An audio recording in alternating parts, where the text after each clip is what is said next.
Alright, before we plunge into the shadows, a quick favor. If you're enjoying this tale, please do give us a like, hit that subscribe button and let us know where in the world are you listening from and what time is it for you right now. Now settle in. The year is 1888, deep in the gaslit heart of London. You're not out on the foggy streets yet. No, you're precisely where you should be, nestled in your own bed, within the supposedly safe confines of your Victorian terrace home. Yet sleep has abandoned you tonight. You open your eyes into an absolute oppressive blackness. It's not just dark, it's an absence that presses against your eyelids, a solid, tangible thing. The air is still heavy with the scent of old wood and the faintest wisp of cold chimney smoke that never quite dissipates. Your throat feels tight, dry, the silence, that's what truly grips you. It's not the peaceful quiet of a sleeping house but a suffocating absence, a void where familiar creaks and distant street sounds ought to be. You strain your ears, listening for anything, the gentle ticking of the grandfather clock downstairs, the rustle of a servant's breathing through the wall, even the city's faint murmur. Nothing, only the thudding insistence of your own heart, ridiculously loud in the vast emptiness. You shift beneath the heavy quilt, the starched linen cool against your cheek. The movement seems to echo, a small disruption in this profound, unsettling stillness. You picture the familiar room, the heavy oak wardrobe, the ornate dressing table, but in this inky black they are merely monstrous silhouettes, their edges softened by the overwhelming dark. Every shadow feels like a presence. A chilling thought worms its way in. How can a place meant for sanctuary feel so utterly, unnervingly vacant? You lie there suspended in time, wrapped in the cold embrace of a silence that screams. Still caught in that suffocating dark, your heart thumps a frantic rhythm against your ribs, your throat tightens with nameless dread, you're certain you are absolutely alone in this vast, silent house. Then it happens. A subtle, almost imperceptible sound slices through the profound stillness. A metallic whisper, a soft, grating scrape. The hairs on your arms prickle. You freeze, barely breathing. It comes again, clearer. An unmistakable click, then a slow, heavy turn. The sound of a key, your mind races. Not the front door, too far, too muffled. This sound is closer, too close. Low near the floor, somewhere within the house itself, perhaps on your landing. A deliberate twist in a lock. Cold, sharp panic prickles your skin. Who could be turning a key at this ungodly hour? Every window latched, every door bolted. You check them yourself every single night. The house, your fortress, is secure. Yet that sound, it speaks of entry, of a threshold crossed. You listen, an animal-like focus. The silence that follows is worse, thick with implication. It's the silence of something now asterisk inside asterisk, something that has gained access where it shouldn't. You press deeper into the mattress, a futile attempt at invisibility. Your breath hitches, shallow and ragged. You tell yourself it's nothing, a trick of the night. But the cold dread tells a different story. The quiet has broken. Still caught in that stifling dark, your heart thumps a frantic rhythm against your ribs. The memory of that turning key, a sound utterly out of place in your secure home, still prickles your skin with dread. You swing your legs over the side of the bed, the mattress sighing softly beneath your weight. The cold, unyielding floorboards bite at your bare feet, each step a loud creak in the otherwise absolute silence. You move through the inky blackness of your room, hand outstretched, feeling for the wall, the edge of the wardrobe, until your fingers brush against the heavy fabric of the curtains. With a deliberate pull, the thick velvet swishes open, cold and stiff against your skin. You lean in, pressing your forehead against the cool glass of the windowpane. What assaults your senses is immediate and profound. The air, even through the sealed window, is heavy with the acrid tang of burnt coal, damp earth, and something metallic like stale fog. This isn't the crisp night air, it's a thick, noxious breath drawn from the very lungs of London. You peer out, straining your eyes, but the world has dissolved. It's not just dark, it's an all-encompassing, ochre-coloured fog, so dense you feel you could almost reach out and scoop it up. It hangs low and heavy, swallowing every scrap of light, every familiar silhouette. The street lamps, usually beacons in the night, are reduced to sickly, diffused halos, their weak glow barely penetrating the swirling gloom. Your own breath fogs the glass as you lean closer, imagining the gritty taste of the air, the way the damp cold would seep into your bones, pressing against your lungs with every inhale. Sounds are swallowed whole. The rumble of a distant carriage, the faint, persistent bark of a dog, they are all muffled, distorted, their origins lost in the thick, wet blanket. You can see nothing but shades of grey and brown, the ghostly outlines of buildings across the street becoming mere suggestions, darker blurs against the suffocating pallor. Each swirl of the fog seems to churn with its own silent, watchful life, obscuring the known, hinting at the unknown. It feels less like weather and more like a deliberate concealment, as if the city itself is holding its breath, cloaking its secrets. You stand there, a solitary figure against the pressing grey, sensing that the true terror lies not just in what you hear, but in what this dense shroud prevents you from seeing. In such a night, even the most familiar path becomes a labyrinth. You pull back from the window, the dense, choking London fog still seared into your mind. Its grim chill clings to your skin, even in your bedroom's warmth. The absolute silence has given way to a strained quiet, punctuated by your own frantic pulse. That metallic whisper of a key turning, a profound violation in your secure home, demands immediate investigation. You can't simply retreat under the covers, that gnawing uncertainty forbids it. With a deep, shaky breath, you push open your bedroom door. It glides silently, eerily so, on its hinges, offering no familiar creak. The hallway isn't completely dark. Instead, a faint, sickly yellow glow, like a jaundiced eye, emanates from downstairs, licking hesitantly at the deep shadows clinging to the landing. It's the gaslight, you realize, burning low in the vast, cold hall below, a flicker of human presence, an attempt to ward off the night. But its light is no comfort. It feels more like a cruel, deceptive trick.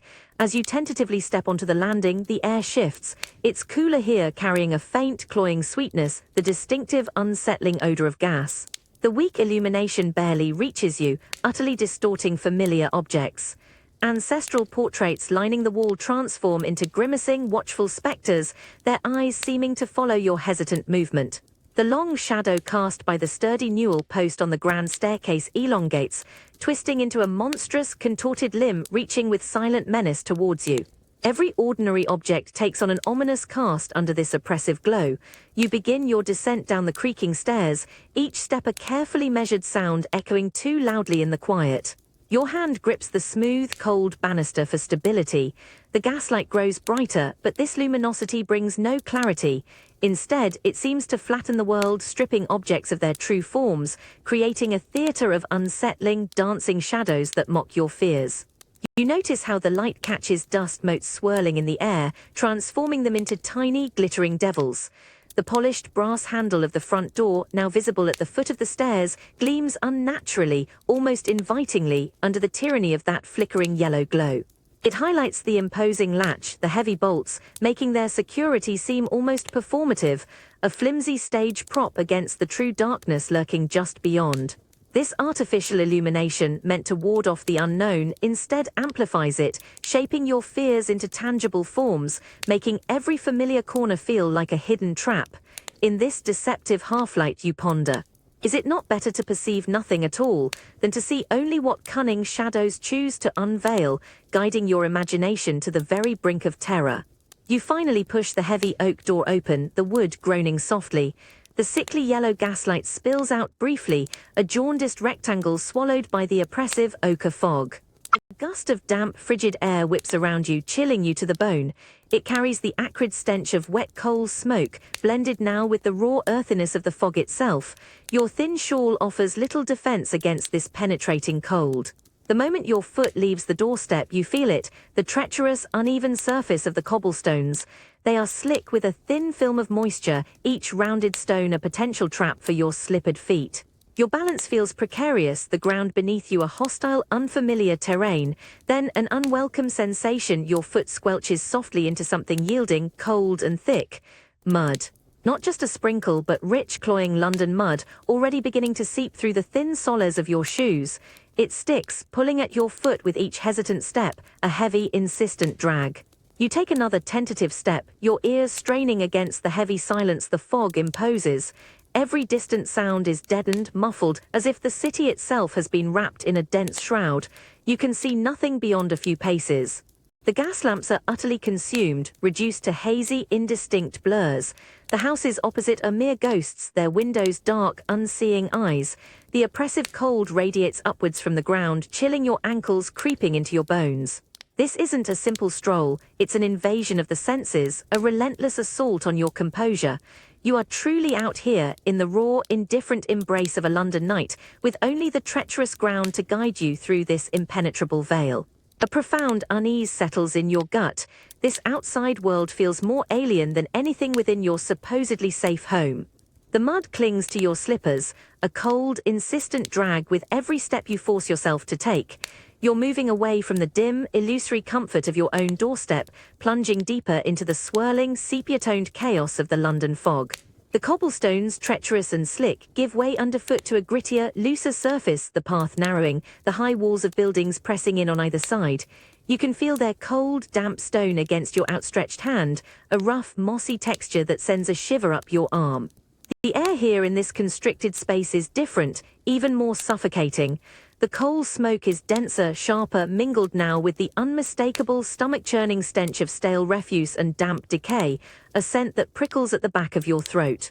It's the breath of the forgotten corners of the city, cold and heavy, clinging to your clothes, chilling your very lungs. The fog, already a thick curtain, intensifies here, becoming an impenetrable, suffocating blanket that presses against your face, tasting of metallic dampness and grime. You can barely discern the faint outline of the opposite wall, and the world behind you has utterly vanished, swallowed whole. And then the sounds, or rather the absence of clear sounds, replaced by a chorus of indistinct whispers. It's not human voices, no, it's something far more unsettling. A drip, drip, drip of water, magnified and distorted, echoing from an unseen drain. A skittering, barely audible, somewhere in the murky depths, a rat perhaps, or something larger, moving with unnerving swiftness just beyond the reach of your sight.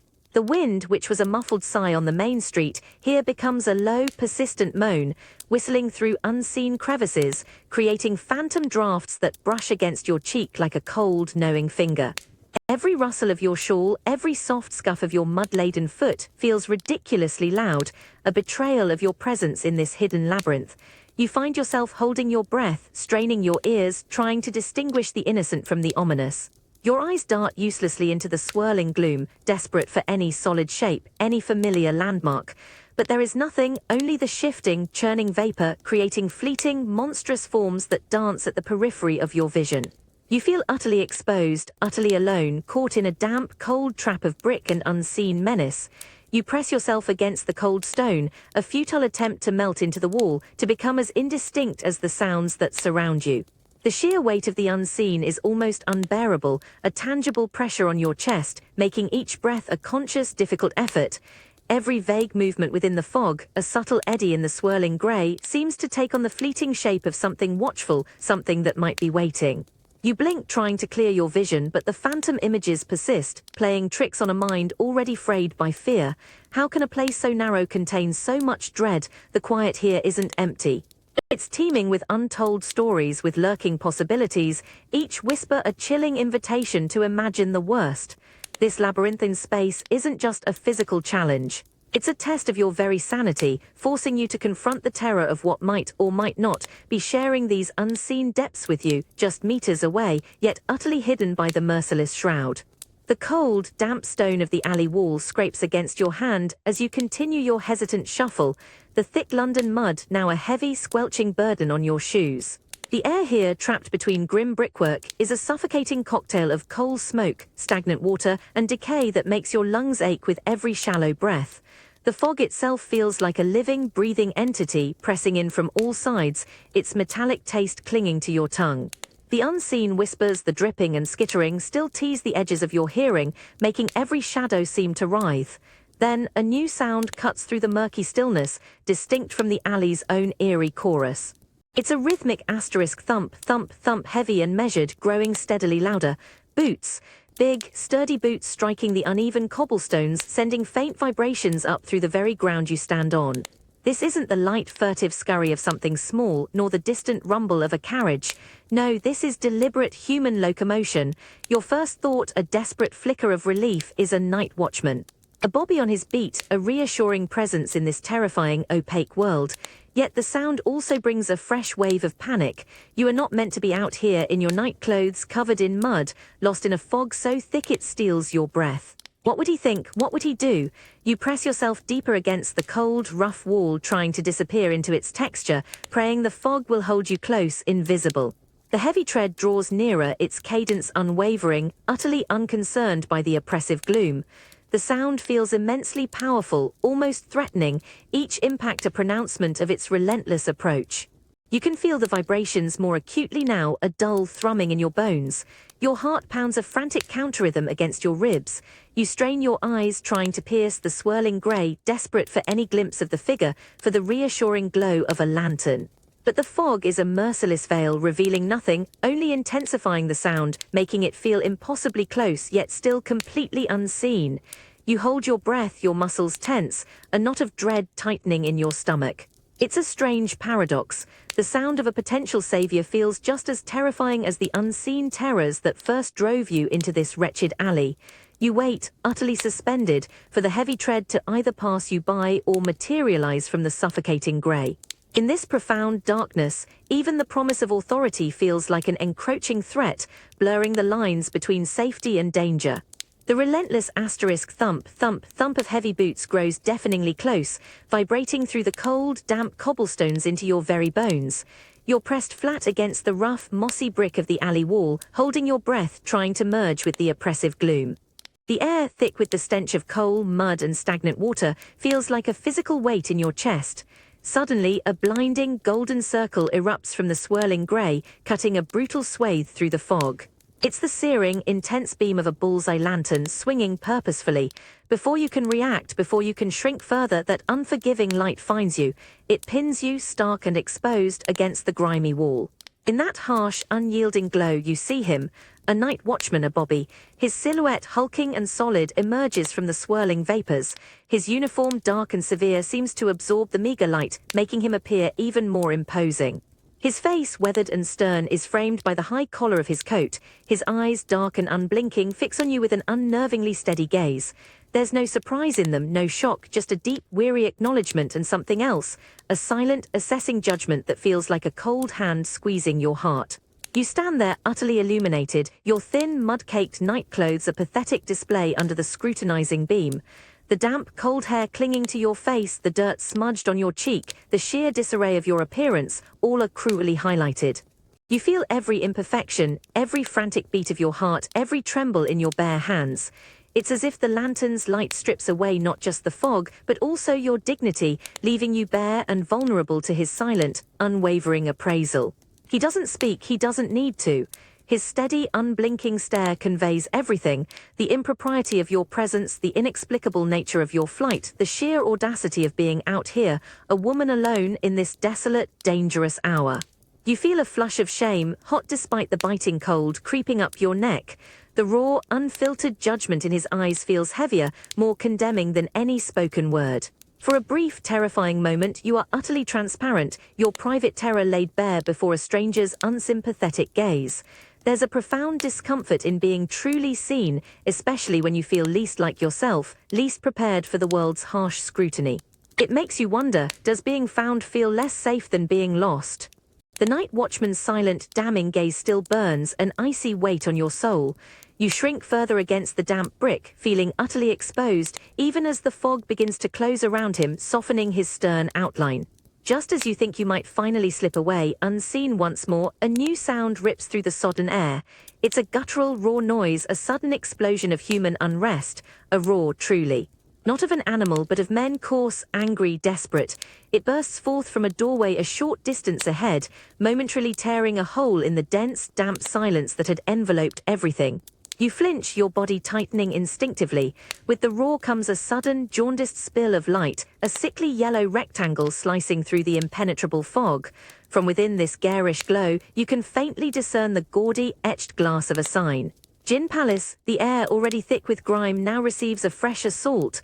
The cloying, sweet-sour stench of cheap gin, stale tobacco, and unwashed bodies, all mingling with the damp coal smoke. It's a toxic brew that assaults your nostrils, making your stomach churn. The roar dissolves into a cacophony of raised voices, a jumble of slurred shouts and curses, followed by a heavy thud, like something or someone hitting the floor. Then a sharp, piercing shriek, female you think, though it's quickly choked off. Your eyes, accustomed to the dim, struggle to pierce the swirling mist, but you can only make out blurred, shadowy figures moving chaotically within the doorway's sickly glow, like moths drawn to a grotesque flame. The scene is one of brutal, raw chaos, a sudden, violent eruption from the city's underbelly. This is a different kind of fear, not the chilling, unseen dread of the alley or the cold judgment of the law, but a hot, visceral terror born of human aggression and degradation. You can feel the rawness of it in the air, a palpable wave of hostility and despair. You instinctively press yourself harder against the cold wall, wishing you could melt into the brickwork, become utterly invisible. The urge to flee is overwhelming, but the fog ahead feels like a solid wall, and the way back, well, the way back leads past the night watchman and then to a home that no longer feels safe. You are caught between the violence of men and the silent terrors of the night, a profound sense of helplessness washing over you. This isn't a mystery, it's a brutal, ugly reality. The sudden guttural roar from the Gin Palace doorway has softened now into a chaotic, muffled hum, but the stench, that's what truly assaults you as you try to edge past. It's a thick, suffocating wave of cheap spirits, stale sweat, and something sickly sweet, like decaying fruit over a lingering aroma of burnt sugar and human desperation. It claws at the back of your throat, making you cough, a harsh, dry sound that feels impossibly loud in the damp night. The air here is a physical thing, cloying and heavy, clinging to your clothes and hair. From the doorway, that jaundiced rectangle of light pulses, barely penetrating the dense fog. You can't make out faces, only the blurred, grotesque outlines of shadowy figures swaying and stumbling within its garish glow. Their movements are exaggerated by the thick air, distorted by the swirling vapors, making them seem less like people and more like grotesque puppets. A woman's too loud cackle rips through the air, followed by a slurred, drunken shout from a man. Then a sudden, off-key burst of an accordion, its notes struggling to hold against the general din, quickly fading into a discordant symphony of clinking glasses and desperate, forced laughter. You pull your thin shawl tighter, pressing yourself against the cold, damp wall of the alley opposite the Gin Palace, desperate to make yourself small, invisible. The cacophony of their desperate merriment is jarring, a brutal contrast to the silent, cold dread of the fog-choked streets. It's a sound of defiance, perhaps a willful drowning out of reality. You catch a fleeting, phantom glimpse, or perhaps merely imagine it, of a pair of hollow eyes not fixed on another reveller but seemingly staring into the bottom of a glass, as if searching for something lost within its depths. The heat and noise spilling from that doorway feel like an active force, a vortex of human anguish and fleeting oblivion. It's a different kind of trap, you realize, one of escape, of trying to forget the very world that surrounds you. You hurry past, the mud still clinging, the stench still in your nostrils, feeling a profound sadness for those lost within that desperate glow. This isn't joy, it's a fragile temporary defiance against a world that demands so much, offering so little in return.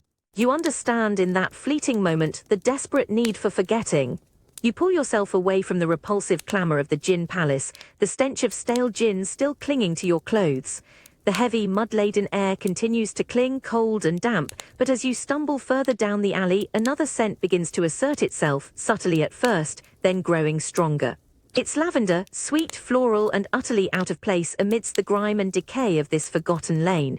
It's a clean, almost delicate aroma, a startling whisper of home, of laundered linen and well-kept rooms. You inhale deeply, almost involuntarily, a momentary reprieve from the city's grim breath.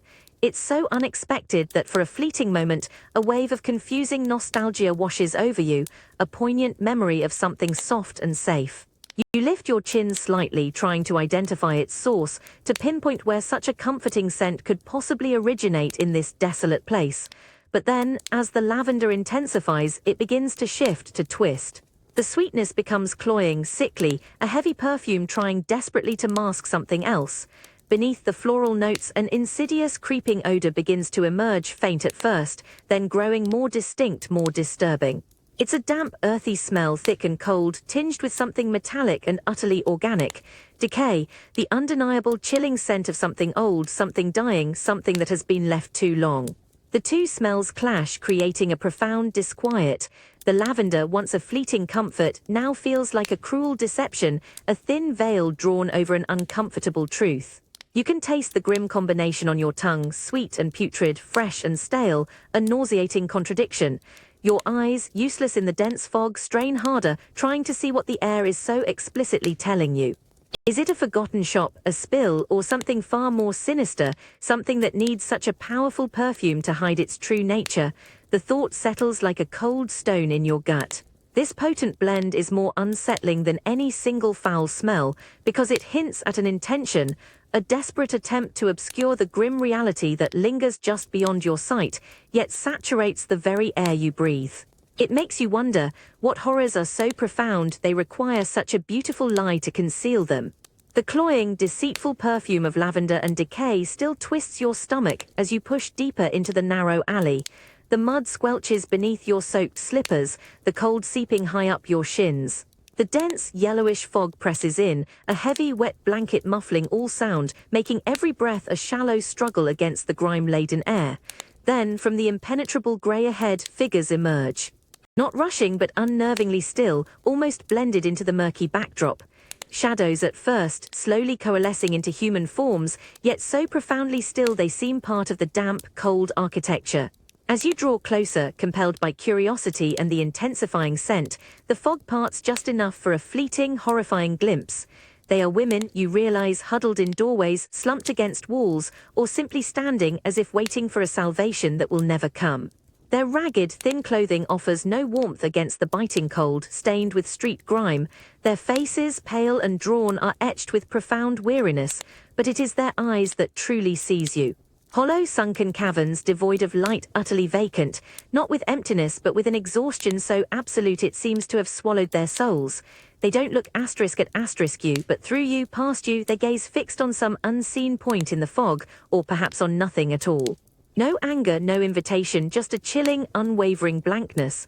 The lavender scent is strongest here, almost suffocating, unmistakably from them now, a desperate attempt to mask the foul odor of their squalid existence, the slow decay of their lives. You pass one woman so close you almost feel the chill emanating from her still form.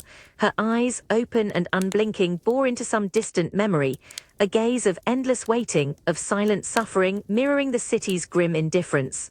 In their hollow eyes you see not just pain but a chilling premonition, how easily one might vanish unmourned into this brutal, unforgiving London night. The mournful eyes of the unfortunates still linger as you push through the cloying lavender and decay. Mud clings to your soaked slippers, cold and constant. The fog presses in, a tangible wall of damp, grimy air, making your chest ache with each blind, struggling step through this unseen labyrinth. Suddenly a brush against your leg, not a shove but a light ephemeral touch, shockingly cold. Your heart leaps, a sharp gasp catching. You recoil, terror lancing through you, spinning, eyes darting uselessly into the impenetrable grey. Then a flicker, a small, indistinct shape, barely a shadow, separates from the swirling vapours at your feet. It's a child. A boy, you think, face a smudge of dirt forms skeletal beneath tattered rags.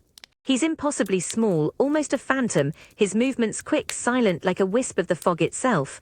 For a second his eyes meet yours, wide, dark pools of ancient hunger, raw, desperate fear. No malice, only an unutterable plea, a profound emptiness that mirrors the unfortunates. He doesn't speak, doesn't linger. His hand, quick as a viper, darts out once more, a feathery, cold touch against your purse. Then he's gone, vanished. Swallowed by the very mist, leaving only a faint, lingering chill where his touch had been. The alley returns to choked silence save for your frantic heart. It makes you realize how permeable the city's boundaries are, how easily life can dissolve into elements, leaving barely a trace.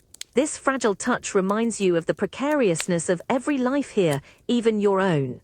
The ghostly chill of the urchin's touch still prickles your hand, a phantom cold amidst the pervasive damp. The mud beneath your slippers feels heavier now, each step a leaden drag through the squelching mire. The dense, yellow fog presses in, tasting metallic and acrid, forcing each breath to be shallow and deliberate. Then it returns, the silence, but this is not the quiet void of your bedroom, nor the muffled hush of the main street. This is a silence that swallows everything. The faint, desperate cries from the gin palace, the distant rumble of carriages, the skittering of unseen creatures, all are utterly consumed. It's an oppressive, absolute quiet that descends like a suffocating shroud, heavier than the fog itself. You freeze, your muscles tightening into knots of apprehension. Your ears strain, desperate for any sound, any anchor in this terrifying void. But there is nothing, not a drip, not a distant murmur, not even the gentle sigh of the wind. Only the frantic thrumming of your own heart, a drumbeat against your ribs, impossibly loud in the vast, aching emptiness. Your own shallow breathing feels like a gasp, a desperate intrusion into this profound absence. The silence becomes a tangible presence, a watchful entity that seems to press against your very eardrums. It magnifies every subtle sensation. The insistent cold gnawing at your fingers and toes, the faint, lingering taste of the fog on your tongue, the rhythmic pulse in your temples. Every shadow in the swirling grey feels more pronounced, more menacing, because no sound accompanies its imagined shift. It's as if the world has stopped, holding its breath, waiting. You find yourself holding yours too, terrified that any movement, any exhalation, might shatter this precarious stillness and unleash whatever horrors it has been holding at bay. You stand there utterly suspended, a solitary figure in a world suddenly devoid of sound, a victim of its terrifying, unnatural quiet. It makes you realize that sometimes the absence of noise can be far more threatening, far more chilling than any monstrous roar. It's a silence that isn't peaceful, it's a silent scream. The absolute suffocating silence still presses against your eardrums, heavier than the dense, yellow fog that clings to your skin. The mud-laden weight on your slippers feels more pronounced, each step through the cold, grimy alley a struggle. Your lungs ache with the effort of breathing the metallic, coal-laced air. You stand suspended, a solitary figure in a world entirely devoid of sound. Then a faint tremor. Barely perceptible at first, a disturbance in the profound quiet like a ripple in still water. You strain your ears, your head cocked, desperate to identify it. It comes again, a low, indistinct sound muffled by the pervasive fog, as if trapped behind layers of damp wool. It's not a voice, not a cry, but a strained, guttural grunting, a heavy, sickening thump, then a rapid, frantic scuffling like feet desperately scrambling for purchase on uneven ground. A struggle. Your mind instantly pieces together the disjointed sounds, not close perhaps, but near enough that the chilling implications are immediate. The sounds are raw, human, desperate. You picture bodies colliding, grappling, frantic movement against an unseen aggressor. But the fog is a cruel censor, muffling the details, distorting the location, making it impossible to determine the precise nature of the violence. Is it a lone victim, multiple figures, man or woman, friend or foe? Your heart begins to hammer against your ribs, a frantic counterpoint to the distant, muffled chaos. You press yourself against the cold, damp brick wall, your breath catching in your throat. Every nerve ending screams at you to flee, but the thick grey shroud offers no clear path, no direction to safety. The terror of the unseen intensifies 100-fold when you can hear its ugly consequences, yet remain utterly blind to its unfolding. The struggle continues, a terrifying, rhythmic pulse that throbs through the thick, wet air, transforming the oppressive silence into something far more menacing, a canvas for your darkest imaginings. You are caught in the profound horror of knowing, yet not knowing, watching in terrified, blind suspense. The muffled sounds of that terrifying struggle have abruptly ceased, swallowed once more by the all-encompassing, oppressive silence.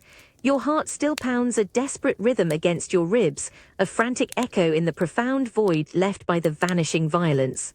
The mud on your slippers is now a heavy, leaden burden, each squelching step through the cold, grimy alley an effort, your lungs burning with the metallic taste of the fog. You stand utterly still, every nerve end screaming, as if any movement might draw unseen eyes. Then a new sound begins to assert itself slowly, insidiously, from the murky depths of the fog ahead. It's an uneven, bone-jarring rattle, accompanied by the high-pitched, protesting squeal of ungreased wheels and the dull, rhythmic thud of something heavy and imprecise shifting within. Clatter squeal, thud, clatter squeal, thud. It's a sound distinct from any carriage, any legitimate cart. This is something smaller, more clandestine, moving with a perverse, hushed urgency that feels deeply sinister. Your blood runs cold, a resurrectionist. The horrifying, unspoken word forms in your mind, a chilling certainty. In this part of London, at this ungodly hour, in this impenetrable fog, what else could it be? You picture the scene. A crude, hand-drawn cart, perhaps covered with a tarpaulin, its precious, illicit cargo, a freshly dug-up body, jostling sickeningly with every uneven stone. The thought sends a wave of nausea through you, a visceral repulsion mingling with a primal fear. The dreadful rattling grows louder, closer, each creak and thud seeming to carve a path directly towards your hidden spot. The air, already thick with grime, now feels heavy with the imagined stench of fresh earth and something else, something cloying and sickly sweet, the scent of death itself, perhaps, or merely the foul exhalation of fear. You press yourself even harder against the cold, damp brickwork, desperate to become one with the shadows, to disappear into the very fabric of the grimy wall. You can almost feel the vibrations of the cart through the cobblestones now, a low, unsettling thrum. Your eyes, useless in the dense, yellow gloom, dart frantically into the swirling mist, desperate to catch a glimpse, yet equally terrified of what the fog might momentarily reveal. The thought of being discovered by such a figure, of meeting the gaze of someone who traffics in stolen corpses, makes your skin crawl. Worse, the terrifying possibility of being mistaken for another unfortunate soul, a potential piece of merchandise, chills you to the very core. The sound passes, agonizingly slowly, the rhythmic rattle receding into the swirling vapors behind you, leaving an indelible imprint of cold, morbid dread. The city, you realize with a shudder, truly preys on both the living and the dead.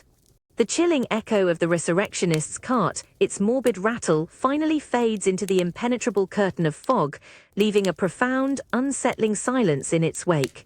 Your muscles ache with the effort of navigating the treacherous alleyway, each mud-laden step a leaden, squelching effort through the grimy mire.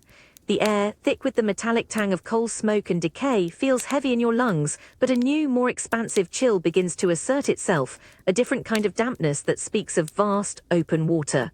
The oppressive brick walls of the alley finally fall away, dissolving into a wider, more desolate space, though the dense, yellow mist still stubbornly clings, swirling around you, suffocating and disorienting.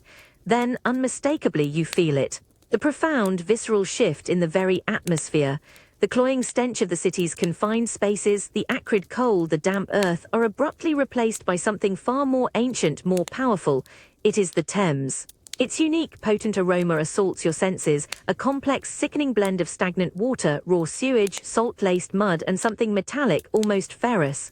It's the breath of 1,000 sunken ships, 1,000 discarded secrets, 1,000 forgotten lives, all churning ceaselessly beneath its surface. The smell is so overwhelming, so utterly unlike anything else that it makes you recoil, a gag catching in your throat, yet its sheer primal power is undeniable, drawing you forward despite your revulsion. You edge closer, compelled by a morbid, unsettling curiosity, your mud-caked slippers finding a more even, open stretch of ground. The fog here, though still a thick, oppressive blanket, seems to possess a subtle, sickly luminosity, a faint, diffused glow that appears to emanate from the unseen depths below. You peer downwards, straining your eyes against the swirling chaos, and there, barely discernible through the veil, is the river. Not a clear, sparkling body of water, but a vast, dark, menacing expanse, its surface an unsettling tapestry of swirling, oily sheens. Patches of faint, diffused light from distant, struggling street lamps or unseen docks manage to penetrate the fog, catching on the water's surface, creating grotesque, shimmering patterns. Iridescent greens, murky blues, and dull, sickly yellows writhe and twist like trapped phantom spectres across the inky blackness. The water doesn't reflect the sky, it reflects the city's decay, holding a profound, unblinking mirror to its deepest, foulest secrets, hinting at untold stories of despair and dissolution. The air here at the river's edge is even colder, a profound, penetrating chill that feels as though it rises directly from the river's depths, seeping into your very bones, raising goosebumps on your arms. You can just hear it now, a low, persistent sucking and lapping sound, the ominous whisper of the current dragging against unseen riverbanks, against forgotten timbers, against all the flotsam and jetsam of a sprawling, indifferent metropolis. It's a primal, ancient sound, carrying with it the immense weight of history, the silent stories of countless bodies, of dark secrets, of forgotten treasures, and of unspeakable acts that have been swallowed whole by its ceaseless flow. This river, you realize with a profound shudder that has nothing to do with the cold, isn't just water. It is the very arteries and veins of the city, carrying its lifeblood and its refuse, a silent, all-knowing witness to everything that London chooses to hide within its grimy folds. To stand at its edge in this impenetrable, suffocating fog feels like confronting the true, dark, indifferent heart of the metropolis itself, a place where all boundaries blur, and the fragile line between the living and the dead seems terribly, terrifyingly thin. It's a place that accepts all, claims all, and tells no tales. The chilling echo of the resurrectionist's cart, its morbid rattle, has finally faded into the impenetrable curtain of fog, leaving a profound, unsettling silence in its wake. Your muscles ache with the effort of navigating the treacherous alleyway, each mud-laden step a leaden, squelching effort through the grimy mire. The air, thick with the metallic tang of coal smoke and decay, still feels heavy in your lungs, but here at the open edge of the Thames, a new, more expansive chill has wrapped itself around you, a dampness that speaks of vast, indifferent waters. The oppressive brick walls of the alley finally dissolved behind you, replaced by a wider, more desolate space, though the dense, yellow mist still stubbornly clings, swirling suffocatingly, blurring all distinction. The Thames. Its unique, potent aroma assaults your senses once more, a complex, sickening blend of stagnant water, raw sewage, salt-laced mud, and something metallic, almost ferrous. It's the breath of 1,000 sunken ships, 1,000 discarded secrets, 1,000 forgotten lives, all churning ceaselessly beneath its surface. This overwhelming stench makes you recoil, a gag catching in your throat, yet its sheer primal power is undeniable. You are compelled to draw closer to the unseen, swirling expanse. You edge towards the bank, your mud-caked slippers finding a more even, open stretch of ground. The fog here, though still a thick, oppressive blanket, seems to possess a subtle, sickly luminosity, a faint, diffused glow that appears to emanate from the unseen depths below. You peer downwards, straining your eyes against the swirling chaos, and there, barely discernible through the veil, is the river. Its surface is an unsettling tapestry of swirling, oily sheens, patches of faint, diffused light from distant, struggling street lamps catching on the water, creating grotesque, shimmering patterns of iridescent greens, murky blues, and dull, sickly yellows. And then you hear it, clearer now than before, the incessant, sickening asterisk lap of the water against the unseen embankment beneath you. It's not a roar, not a crash, but a constant, relentless sound, wet and heavy, like a vast, unseen creature slowly feeding.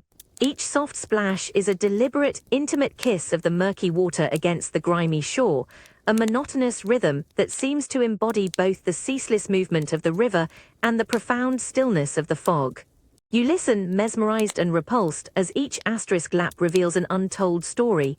With every sickening asterisk lap asterisk, a fresh wave of that putrid, unmistakable sewage stench rises from the depths, thick and cloying, coating the back of your throat. It's a smell that speaks not just of waste, but of the city's unmentionable filth, its hidden diseases, its silent despair. You can almost taste it, a bitter, metallic tang that mingles with the cold, damp air. You picture the unseen currents ceaselessly churning, carrying away not just the physical refuse, but the dark deeds, the broken dreams, the anonymous tragedies of millions. Each asterisk lap feels like a whispered secret, a ripple of forgotten suffering as the river takes everything, cleanses nothing, and holds all in its indifferent embrace. The fog, heavy and silent above, seems to concentrate the sound and smell, making them feel impossibly close, intimately violating. You lean in, despite yourself, trying to discern something in the chaotic, oily patterns on the surface, but the mist refuses to yield its secrets. The constant wet murmur feels like the river itself is breathing, a vast, indifferent beast inhaling the city's sins, exhaling its cold, foul breath onto your face. Standing here at the edge of this ancient, polluted artery, you realize how little separates the grime from the grandeur, how easily life can be swallowed by the dark, indifferent flow. The river bears witness to all, yet remains profoundly silent, a liquid tomb for 1,000 untold stories. You pull yourself away from the morbid whisper of the Thames, abandoning its oily sheen and the sickening tang of sewage to the indifferent darkness. Each heavy, mud-laden step is an exhausting effort, your chilled fingers instinctively clutching your thin shawl even tighter around your trembling form. The dense, yellow fog remains, a suffocating, damp blanket, but as you stumble inland, pushing further from the river's edge, the air begins to shift. It grows sharper, more acrid, permeated by a new, distinct and profoundly unsettling odor. It's a peculiar metallic chill that now dominates, mingled with the faint, persistent smell of cooked cabbage, that ubiquitous, cheap fare and stale, watery gruel. Beneath these culinary hints, however, lies something undeniably clinical, a stark, clean bite of carbolic soap and disinfectant. Yet this sterile cleanliness does little to mask an underlying, pervasive grimness. This isn't the complex, organic decay of the river, nor the raw, untamed filth of the alleyways. No, this is a manufactured misery, a scent of institutionalized hardship, of lives systematically stripped bare, that prickles at the back of your throat and makes your stomach churn with a cold dread. Then, from the impenetrable depths of the swirling mist, a colossal, terrifying shape begins to assert itself. It's not one of the ephemeral, fleeting ghosts of the fog, but something profoundly vast, brutally solid and utterly, absolutely joyless. A monstrous monolithic block of grey stone and unforgiving brick, its upper reaches vanishing entirely into the swirling vapours, but its sheer, unyielding mass pressing down on you with a palpable, crushing weight. The workhouse. The very word forms in your mind like a cold, hard knot in your stomach, a chilling echo of countless broken lives, of forgotten names, of desperate last resorts. Its silence is different here too, not the terrifying, active void of the empty alley, but a heavy, deliberate hush, as if all natural sound, all vibrant life, all enduring hope, has been meticulously scrubbed and systematically exiled from its formidable, unyielding walls. There are no distant shouts, no faint, comforting domestic laughter, no familiar hum of human industry, only the relentless, pervasive, biting cold that seems to emanate directly from its grim, grey facade. It's a cold that promises nothing but privation, endless toil, and the slow, inevitable erosion of the human spirit. You can almost feel the deep-seated chill seeping from its very stones, a vast monument built entirely upon despair, its foundations cemented with tears and silent suffering. The fog itself seems to cling particularly stubbornly around this bleak edifice, as if drawn magnetically to its sheer, unyielding bleakness, wrapping it in an even deeper, more impenetrable shroud of forgotten humanity. You pause, your breath shallow and ragged in your aching chest, your gaze fixed with a morbid fascination on this looming spectral edifice. Every single window a dark, gaping hole in the vast grey, every stark, unforgiving line of its severe architecture seems to stare back at you with a profound, unblinking indifference, utterly unconcerned with your plight, your terror, or your fragile existence. It's a place designed to strip away all vestiges of identity, to reduce individuals to mere numbers, to crush the very spirit of resistance, and to grind any lingering spark of hope into bitter dust. In its immense, suffocating shadow, you feel an immense, crushing pressure descend upon you, the silent, unforgiving weight of societal judgment, the chilling, tangible proximity of utter, absolute destitution. You are not simply observing a building from the street. You are confronting a stark, undeniable, and deeply unsettling truth about the profound fragility of human existence in this ruthless, indifferent city. The monumental, unforgiving shadow of the workhouse still looms before you, its vast, grim presence pressing down on you with a palpable weight. The air here, sharp with the metallic tang of carbolic soap and the lingering, stale scent of boiled cabbage, bites with an institutional cold that seeps deep into your bones. The dense, yellow fog continues its suffocating embrace, swirling relentlessly, yet the workhouse's silence remains unbroken, a heavy, deliberate hush that feels more profound than any natural quiet. Then a sound, faint at first, barely a tremor against the profound stillness. A single, dry, rasping cough swallowed almost immediately by the thick, damp air. You flinch, your body tensing, your heart leaping in your chest. Just as quickly as it came, it fades, leaving only the oppressive quiet. But then it begins again, not a single cough this time, but a sequence.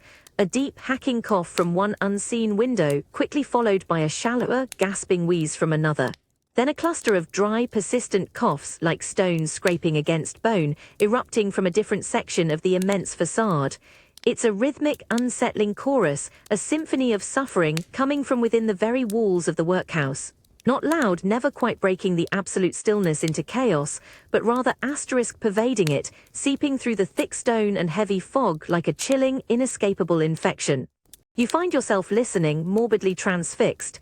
Each cough, each wheeze, each rattle of a chest is a chilling testament to the lives confined within.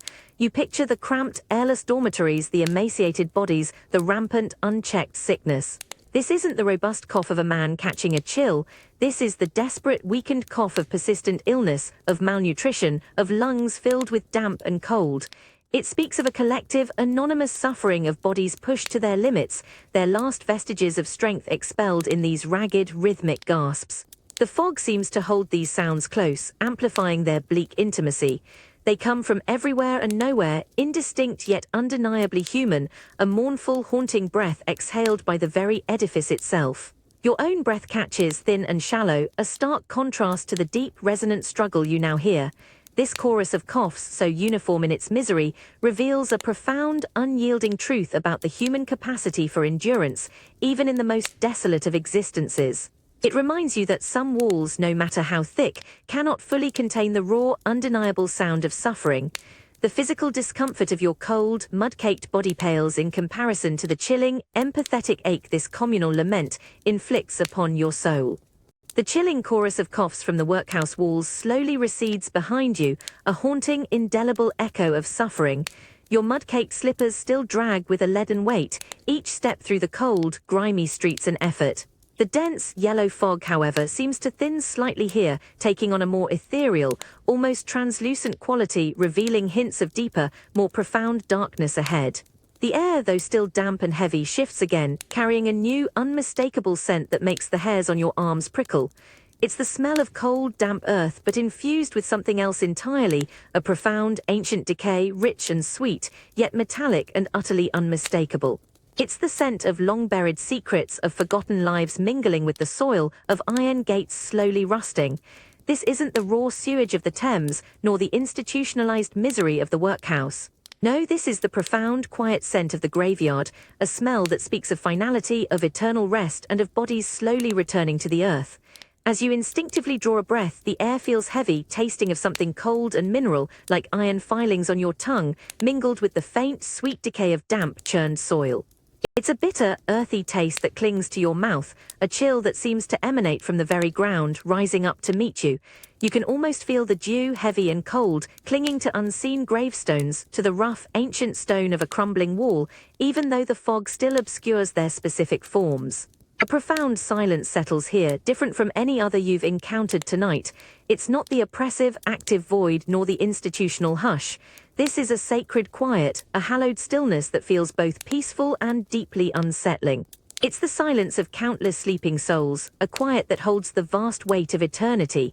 Yet within this hallowed quiet, there's a subtle, almost imperceptible whisper, the sound of the wind rustling through unseen skeletal branches like dry bones rattling in the profound stillness.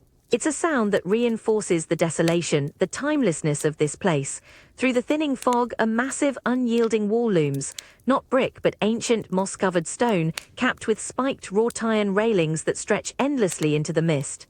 You can barely make out the ornate, rusted iron gates ahead, their intricate, morbid patterns just visible as darker blurs against the lighter grey.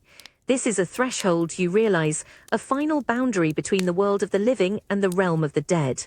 The cold, earthy taste in your mouth, the profound silence, and the looming, impenetrable wall all confirm it. You are standing at the very gates of a London graveyard at midnight. The sheer weight of untold histories of countless lives lived and extinguished presses in from all sides, a vast, silent testament to the relentless march of time. You feel a profound sense of awe, mingled with a creeping, existential dread. What secrets, you wonder, do these silent sleepers truly hold? And what stories does the earth itself keep, nourished by their eternal rest? The air tastes of both life's end and a timeless, profound secret, the heavy dew of the graveyard clinging to your very breath. The profound, ancient scent of decay, mingled with the bitter taste of iron and graveyard dew, still coats your tongue as you stand at the formidable gates. The colossal, moss-covered stone wall, topped with rusted, spiked iron, rises into the thinning but still suffocating fog, a silent, unyielding barrier. Within, the hallowed quiet feels both eternal and utterly desolate, a profound stillness that swallows all sound, save for the faint, chilling whisper of wind through skeletal branches. Your mud-caked slippers press against the cold, damp earth outside this realm of the dead, yet a creeping, visceral fear suggests the true danger isn't from those who rest here. You cling to the cold iron bars of the gate, peering into the gloom. The fog, though less dense, still creates a shifting, spectral landscape within the graveyard. Massive, crumbling monuments appear as formless blurs, ancient headstones lean at precarious angles like hunched, silent figures, their inscriptions long eroded by time and weather. Every indistinct shape seems to hold its breath, every shadow seems to stretch to watch. It's a place designed for solemn contemplation, for the peaceful slumber of the departed. But then a subtle movement, too fluid, too deliberate for a trick of the mist, catches your eye. Deep within the shifting grey, near a particularly gnarled, ancient yew tree, a figure coalesces. Not a wraith, not a ghost, but something undeniably corporeal yet terrifyingly indistinct. It's a hunched form, cloaked in ragged, dark fabric that seems to absorb the last vestiges of light. It moves with a furtive, almost predatory stealth, weaving through the crooked tombstones, its footsteps completely swallowed by the soft, damp earth and the pervasive quiet. Your breath hitches, a cold knot tightening in your stomach. Then a glint, not the reassuring beam of a lantern, but a sharp, cold flash of metallic light, catching on some unseen edge, reflecting the faint, sickly glow that filters through the fog. A knife, a shovel, a tool of some grim trade. The uncertainty is worse than any definite knowledge. The figure pauses, utterly still, seemingly listening, like a predator scenting its prey. You feel an intense, piercing awareness, a cold certainty that it knows you are here, that you are watching. Its head seems to slowly turn, a barely perceptible shift in the gloom, and you feel the chilling weight of unseen eyes fixed on your terrified form. Your grip on the cold iron bars tightens, your knuckles white. The sacred quiet of the graveyard, once a hallowed sanctuary, now feels like a vast, echoing chamber for your frantic heartbeat. The very dead beneath the earth offer no threat, only eternal rest. But the living, those who prowl these silent paths, hidden by the benevolent veil of the fog, they are the true terrors of this desolate night. This place of ultimate repose is not safe, not when it harbors a different kind of darkness, a living, breathing malevolence that cares nothing for peace or sanctity. You realize with a profound, terrifying clarity that the dead may rest, but the evils of the living find no such solace, haunting even the most hallowed ground. You are caught between the indifference of the departed and the active, chilling menace of the still-breathing world. The chilling glimpse of the furtive figure and the metallic glint of its hidden tool amongst the tombstones sends a fresh wave of ice-cold dread through you. Your grip on the rusted iron gate is vice-like, knuckles white. The graveyard's profound quiet, once hallowed, now feels like a vast, echoing chamber, amplifying the frantic thrumming of your heart. You want to flee, to run, but where? Just as the thought forms, the fog, which had only momentarily thinned, begins to writhe. It doesn't simply thicken, it surges asterisk. A suffocating, sickly yellow-green tide, it rolls in from every direction at once, dense and opaque, an angry, consuming force. In a matter of seconds, the graveyard wall, the looming gate, even your own outstretched hand before your face, are utterly obliterated. You are no longer looking asterisk into the fog. You are asterisk inside asterisk it, swallowed whole. This isn't the familiar damp chill of London's morning mists.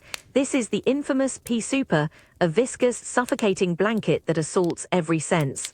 The air becomes a solid thing, heavy with the acrid stench of burnt coal smoke and damp earth, so thick it feels like you're trying to breathe through wet flannel. Each inhale is shallow, difficult, your lungs burning with the chemical sting, the taste of soot and damp clinging to your tongue. The cold is immense, penetrating, a damp chill that seeps into your very bones, pressing in from every side as if the fog itself is physically embracing you. All sound dies. The distant rumble of a cart, the faint lapping of the Thames, even the subtle whisper of wind through skeletal branches, all are completely devoured. You stand in an absolute impenetrable void, hearing nothing but the ragged gasps of your own breathing, the frantic, terrified beat of your heart, impossibly loud in this profound absence. Your sense of direction completely collapses. Left, right, forward, back, they lose all meaning. The ground beneath your mud-caked slippers might as well be an abyss for all you can discern. You are lost, truly and utterly lost, not just in the labyrinthine streets, but within the very fabric of the city's unseen breath. Panic surges, a hot, desperate wave threatening to engulf you. You reach out blindly, frantically desperate for any solid surface, any familiar touch, but your fingers meet only the cold, wet, shifting emptiness. The fog presses against your face, your open mouth tasting of grime and desolation, a living, breathing entity determined to erase your very existence. You are no longer a person walking through a city, you are a motes of dust, subsumed, utterly indistinguishable within the vast, indifferent maw of London's suffocating night. The terrifying thing about being swallowed whole, you realize, is that you cease to exist, not with a bang, but with a silent, choking fade into nothingness. There is no outside, no inside, only the all-consuming, unyielding grey. You are utterly swallowed, adrift within the viscous, sickly yellow-green maw of the pea super fog. It presses against your face, tasting of soot and damp, suffocating your lungs with its acrid, chemical bite. Your mud-caked slippers still feel the cold, unseen ground, but all sense of direction has utterly dissolved. There is no up, no down, no forward, no back, only the immense, cold, wet, shifting emptiness. Then, through the profound, absolute silence that has encased you, a sound begins to form. Faint, indistinct, it ripples through the dense air like a pebble dropped into thick syrup. It's a bell. A deep, mournful toll, a heavy metallic clang that seems to vibrate through the very air, resonating in your chest. Your head snaps up, eyes darting uselessly into the impenetrable grey. A bell. A sound of human presence, a beacon in this terrifying void. Hope sharp and desperate flickers, but as you strain to locate its source, to pinpoint its direction, the bell tolls again, and then a third time. And with each echoing clang, your hope begins to curdle into a fresh wave of panic. The sound has no origin, it seems to come from everywhere and nowhere at once. One moment it feels directly ahead, a solid, tangible direction. The next it shifts, reverberating from behind you, then to your left, then to your right, a cruel, mocking whisper playing tricks on your desperate ears. The dense, wet air, acting as a monstrous, distorting lens, swallows and twists the sound, throwing it back at you from multiple, impossible angles. You spin, a desperate, futile pirouette in the blinding chaos, trying to chase its phantom presence. Your breath hitches, ragged and shallow. The desperate urgency to find a direction to escape this suffocating grey clashes violently with the terrifying reality that sound itself has abandoned its purpose. The bell tolls again, its melancholic voice seeming to mock your disorientation, its every clang a fresh wave of despair. You reach out blindly, fingers grasping at the empty air, as if you could physically catch the sound, anchor it, demand it tell you where to go. But there is nothing, just the ceaseless, mocking echo, fading and surging, an auditory phantom in an invisible world. The absolute inability to trust your own hearing, to place a sound, feels like a profound betrayal, stripping away one of your most fundamental senses. You are not just blind, you are deaf to direction, a mere plaything of the pea super, utterly adrift in a world where even solid sound dissolves into shapeless, meaningless echoes. This, you realize, is a new kind of terrifying solitude, where even a whisper of human presence becomes a cruel, disorienting taunt. You are still lost within the suffocating, sickly yellow-green maw of the pea super fog, its acrid, metallic taste clinging to your throat, its immense cold seeping into your very bones. The disorienting clang of the phantom bell, a cruel taunt that lost all sense of direction, has finally faded into the impenetrable grey. Your mud-caked slippers move over unseen ground, each step a testament to sheer, desperate will, but the world around you is nothing but wet, shifting emptiness. Your lungs burn with the effort of breathing the foul, thick air. Then, just as your ears strain for any new sound, any distant echo to guide you, it happens. An absolute, profound stillness descends. It's not merely the absence of external noise, it's a terrifying vacuum, a sudden unnatural cessation that is far more unsettling than any clamour. The muffled sounds of the city, which had always lingered at the very edge of your perception, even in the deepest fog, are utterly gone. The distant rumble of unseen carriages, the faint, desperate cries from hidden gin palaces, the ominous lapping of the Thames, the wind's ghostly sigh, all of it vanishes, as if a colossal hand has abruptly pressed down on the world, silencing it entirely. You freeze, every muscle in your body locking rigid. Your ragged breathing, the frantic beat of your own heart become deafeningly loud, an intrusive cacophony in this profound, unnatural quiet. Your eyes, useless in the blinding gloom, dart frantically into the swirling vapors, convinced that something has changed, that this sudden silence is not benign. It feels like a predatory hush, a deliberate holding of breath by the unseen world waiting for you. You find yourself holding your own breath, terrified that the slightest exhalation, the smallest shift of your weight, will shatter this precarious stillness and betray your presence to whatever lurks, unseen, in the suffocating grey. The air itself seems to thicken, to press in on you with a palpable, invisible weight, as if the fog itself is listening. Every cold drop of moisture clinging to your eyelashes feels magnified, every shiver that racks your body feels like a violent tremor. You are overwhelmingly aware of your own vulnerability, your isolation. The vast, empty space around you, devoid of any sensory anchor, becomes a stage for your own escalating paranoia. You imagine unseen eyes fixed on you, silent and unblinking, just beyond the veil of mist. Every shift in the swirling grey, every fleeting eddy in the dense vapour, seems to take on the shape of a lurking presence, a formless shadow watching your desperate struggle. This stillness is not peace, it is the calm before an imagined storm, the profound quiet of a trap being sprung. You can almost feel the air grow heavy with expectation, with a chilling patience. Your mind races, trying to conjure a reason for this absolute silence, but finds none, only a mounting, unbearable dread. In this moment, the absence of sound is not a relief. It is a profound, terrifying threat, making you feel more utterly exposed, more completely at the mercy of the unseen than any noise ever could. You are convinced that this silence holds something far more menacing than noise, a secret that it guards with an unyielding, chilling intensity, and you are trapped within its vast, unblinking embrace. The profound, unnatural stillness still clamps down on the city, a monstrous, unseen hand muffling every last breath of sound. You remain utterly entombed within the viscous, sickly yellow-green maw of the pea soup fog, its acrid, chemical breath a constant, burning agony in your lungs. The immense, penetrating damp cold of it continues to seep deeper into your very bones, an internal chill that feels entirely inescapable. Your mud-caked slippers, once a heavy burden, are now a forgotten detail, for all other sensation is consumed by this terrifying, all-encompassing vacuum. Your heart, a frantic, frantic drum, now pounds a deafening, solitary rhythm against your ribs, each beat reverberating in your ears with an unnerving, brutal clarity. Your own shallow, ragged breathing feels like a desperate, roaring gale, a violent, intrusive cacophony in this profound, absolute void. Every subtle internal tremor, every strange shift of your exhausted muscles is magnified, becoming a terrifying, audible betrayal in the complete absence of all external sound. You strain your eyes, darting them uselessly into the impenetrable grey, then strain your ears, desperate for any distant echo, any faint anchor in this chaos, but there is nothing to see, absolutely nothing to hear. Only the relentless, unwavering pressure of the silence itself, a tangible, suffocating weight pressing in from all sides. This isn't merely the quiet of an empty street, you realize with a mounting dread. It is an active, malevolent quiet, a profoundly asterisk listening silence. It feels as though the entire world has abruptly ceased its motion, holding its breath with a chilling, predatory patience waiting for you.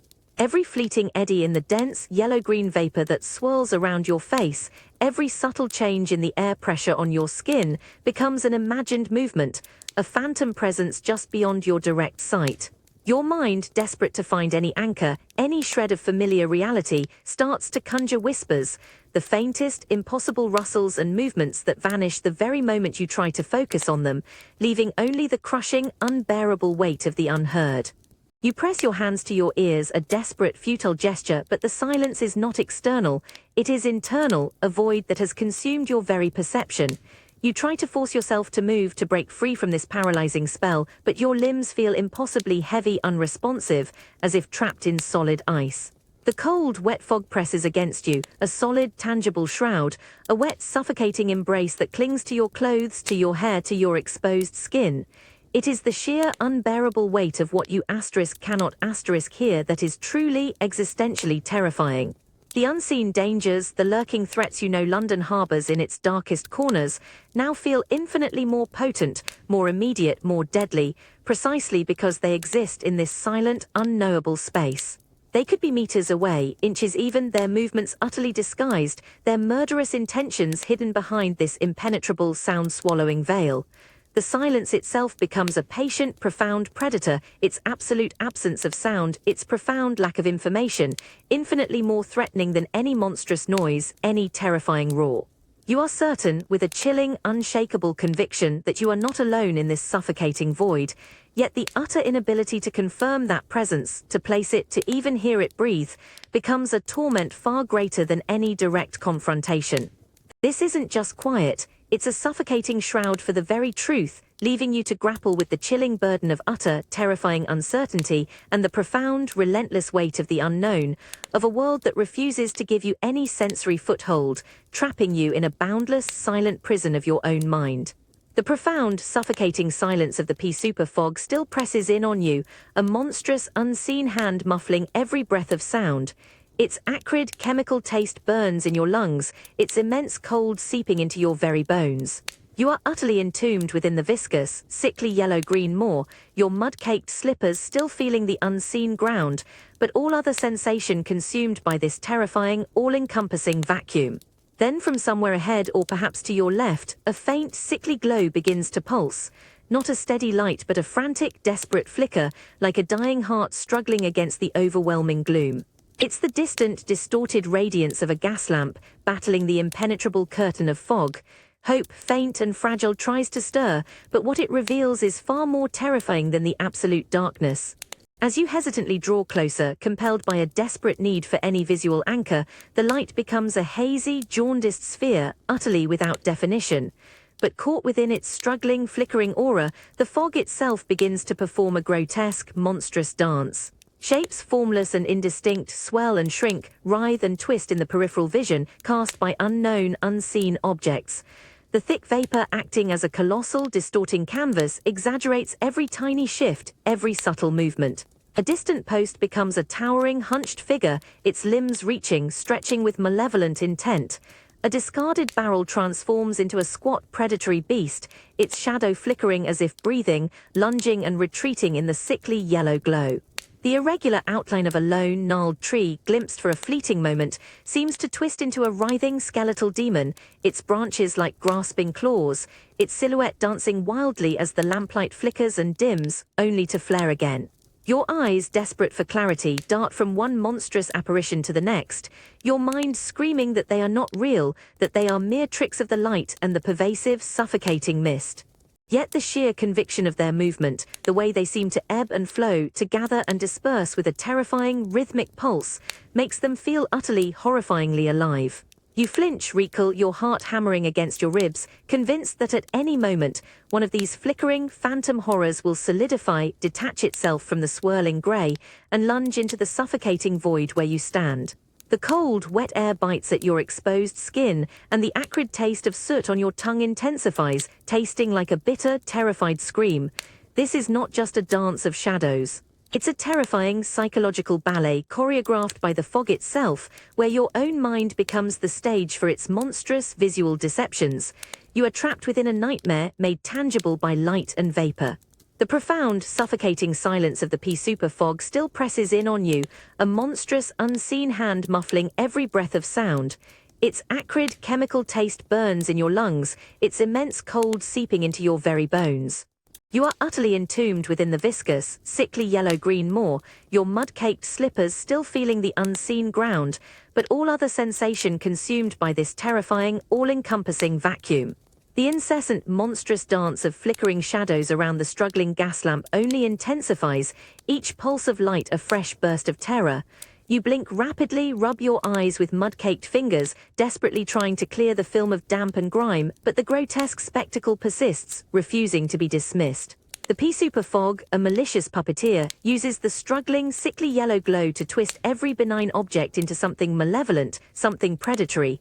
A forgotten cartwheel half submerged in the mire becomes a staring, cycloptic eye, its spokes like skeletal lashes. The jagged bend in a distant iron railing morphs into a snarling, open maw, its shadow flickering as if breathing, preparing to lunge.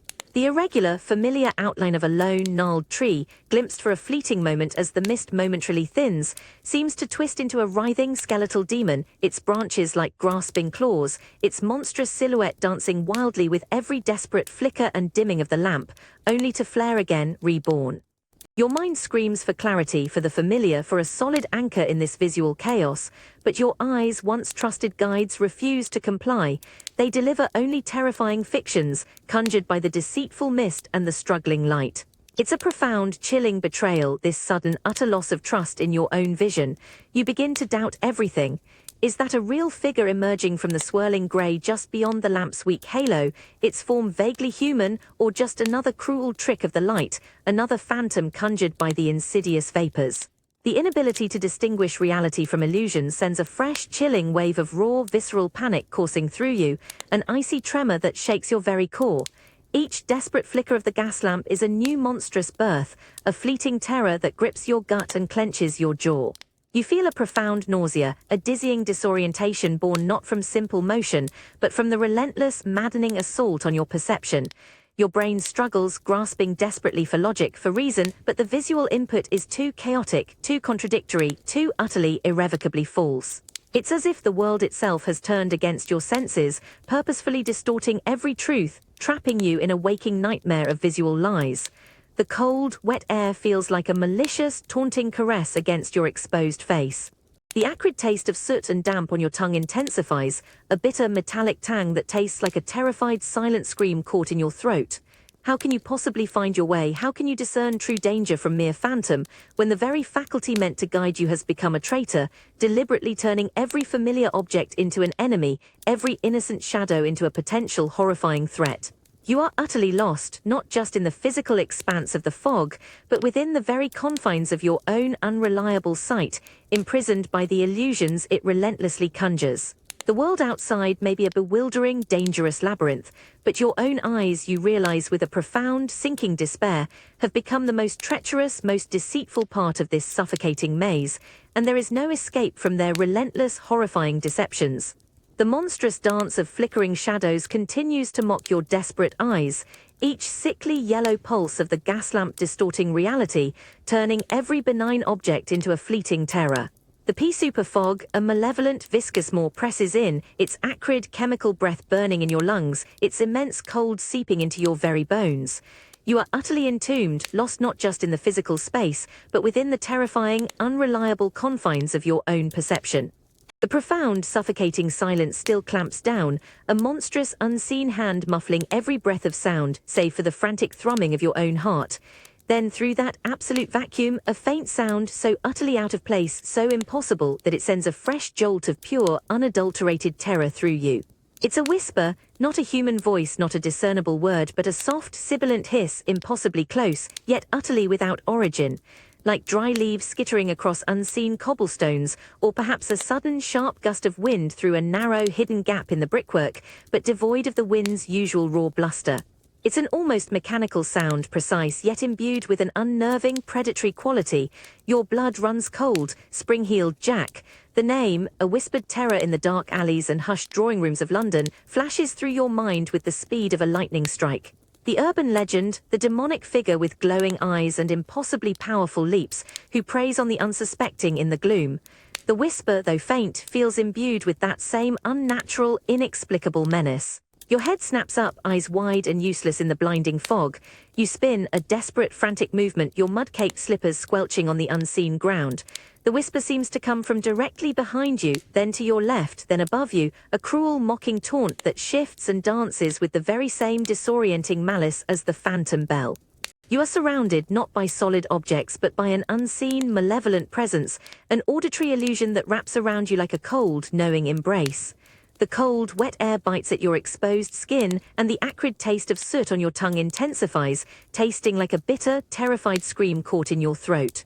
Every shadow in the flickering gaslight, every swirl in the pea super, now feels charged with a chilling, unseen energy, with the very possibility of that demonic presence.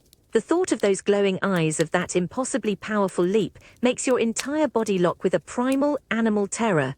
This isn't just a rumor, it feels tangibly, terrifyingly real, a whisper of living nightmare come to stalk you in the suffocating heart of the London fog.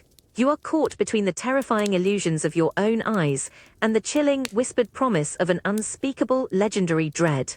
The chilling whisper, that impossible, sibilant hiss, still echoes in the suffocating pea super fog, each phantom rustle and shift an insidious reminder of spring-heeled Jack.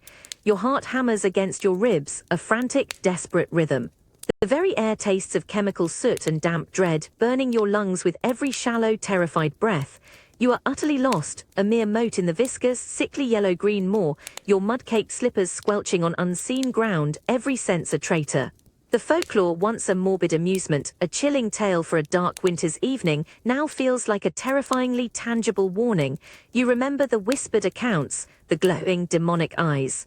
The impossible, gravity-defying leaps over walls and rooftops, the sudden, terrifying appearances and disappearances. The fog, a malicious collaborator, becomes his perfect hunting ground, blurring the line between myth and monstrous reality. You flinch, recall, imagining a towering, cloaked figure suddenly materializing from the swirling grey, those fiery eyes burning through the mist just meters away, yet utterly concealed until the final, dreadful moment. Every shift in the pea super, every subtle eddy in the dense, wet vapor that clings to your face, takes on the fleeting, terrifying shape of an impossibly tall, athletic form.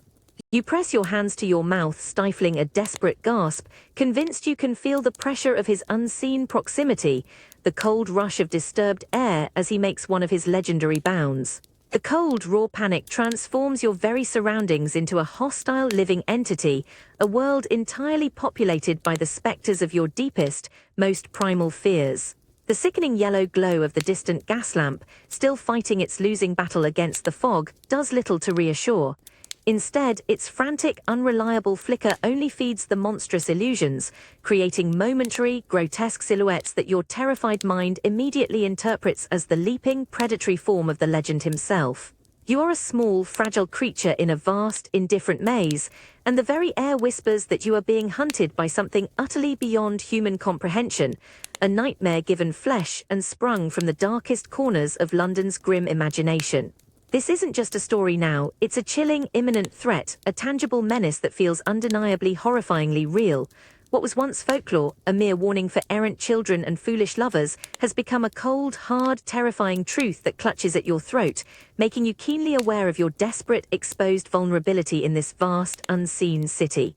You realize with a shudder that has nothing to do with the biting cold, that sometimes the oldest, most fantastical stories are born not from imagination, but from a truth too terrible to acknowledge, too monstrous to face directly, haunting the midnight streets of London and waiting patiently in the pea-soup fog. The chilling whisper of spring-heeled Jack has faded, leaving a hollow echo of terror in its wake, but the pea-soup fog remains, a viscous, sickly yellow-green maw that still presses in on you, stifling, burning, omnipresent. Your mud-caked slippers slip on the unseen ground, each step a testament to sheer, desperate will, but the world around you is nothing but cold, wet, shifting emptiness. The constant gnawing fear of the unseen demon still prickles your skin, yet now a new, more profound dread begins to assert itself, the terrifying, absolute cold of being utterly, utterly alone.